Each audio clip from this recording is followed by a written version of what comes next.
Sebelumnya saya sudah sampaikan ada dua kesedihan. Yang satu kesedihan yang tidak bisa dipilih, yakni semua orang pasti bersedih karena nggak ada pilihan gitu. Dan yang kedua adalah kesedihan yang bisa dipilih.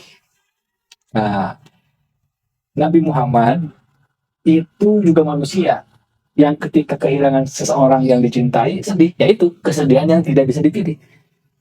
Jadi Rasul pun ya sebagai manusia bersedih ketika Abu Thalib meninggal. Sebagaimana kita ditinggalkan oleh orang tua kita, anak kita meninggal, ya sedih. Nah ini kesedihan yang tidak bisa dipilih. Yani saya mau milih bahagia, nggak bisa. Kenapa? Fitrah.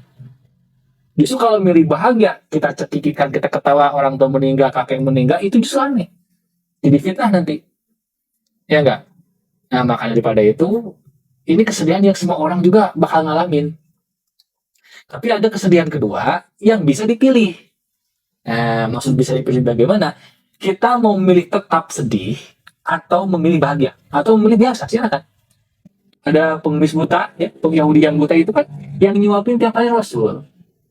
Padahal dia mencaci maki terus. Nah, kalau kita dicaci maki, biasanya kita mengambil pilihan mana? Pilihan sedih atau pilihan bahagia? Kita memilih sedih. Padahal kita umat Rasulullah. Harusnya bisa membedain mana ujian yang harus kita pilih bahagia, mana ujian yang kita harus terima dengan kesedihan.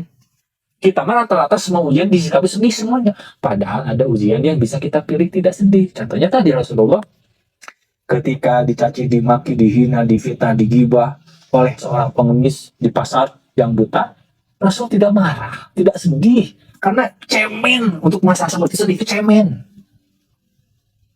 Ustaz, kan itu Rasul, imannya bagus, kan kita bukan Rasul. Iya, tapi kan ujian yang diberikan kepada kita pun sesuai dengan kemampuan kita.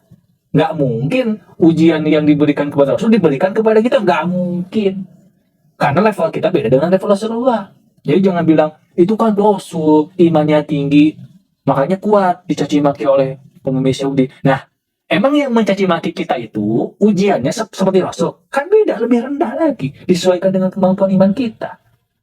Jadi ya sebenarnya sama aja. Bisa kita memilih untuk tenang, sabar, memaafkan, bisa. Nah, kita terjebaknya di sana. Rata-rata semua masalah itu pilih stres. Semua. Tiap-tiap namanya masalah, musibah langsung dilabeli sedih, stres, gundah. Enggak, ada pilihan. Mau pilih yang mana? Kalau sudah memang tidak bisa dipilih untuk bahagia, ya udah terima, berarti sedih, ya udah. Tapi kalau masih ada pilihan bahagia, kenapa nggak milih bahagia? Tahu waktu, tahu sikon, mana yang harus kita sedihkan, mana yang enggak. Dicaci maki bagaimana? Harusnya nggak sedih, harusnya. Kalau masih sedih, berarti harus latihan supaya naik derajat, nggak sedih. Karena kalau dicaci maki sedih, berarti hati kita masih sangat rapuh. Nah ini, bagaimana kita bisa naik derajat tinggi kalau iman masih rapuh? Belajarlah, walaupun belum bisa 100% ya, belajar mengikuti bahwa Rasulullah itu ternyata ketika diuji dengan masalah, dengan musibah, tidak semuanya disikapi dengan sedih, tidak semuanya disikapi dengan tidak sedih. Kadang sedih, kadang enggak. Mana yang layak bersedihkan, ya silahkan sedih karena wajar, kita manusia. Tapi ada yang memang kita gak layak untuk sedih, tapi kita milih sedih. Itu bodoh. Mohon maaf, saya harus tegas, bodoh. Kenapa bodoh? Ada pilihan bahagia tapi milih sedih. Berarti samanya kita bodoh. Dikit-dikit baper, dikit-dikit sedih, stres, kepikiran. Tapi kan manusia, iya memang manusiawi, tapi kan manusia beriman. Lalu di mana imanmu kalau misalnya kamu masih sedih? Terus fungsi iman untuk apa kalau kamu masih sedih? Harus jelas, harus memang layak untuk sedih kan? Ya udah silakan sedih. Misalkan iman lagi turun, sedih wajar. Aduh, iman gue lagi turun, sedih wajar. Sebanyak dosa, sedih bagus. Kehilangan orang tua, sedih wajar. Tapi untuk masalah-masalah lain, dicaci maki, digibah, difitnah, misalkan, atau urusan-urusan dunia yang sifatnya duniawi yang biasa, udahlah, itu kita latihan, saya bilang gitu sama diri saya. Karena memang Rasul kita kan suri toladan, berarti diikutin, mindsetnya diikutin.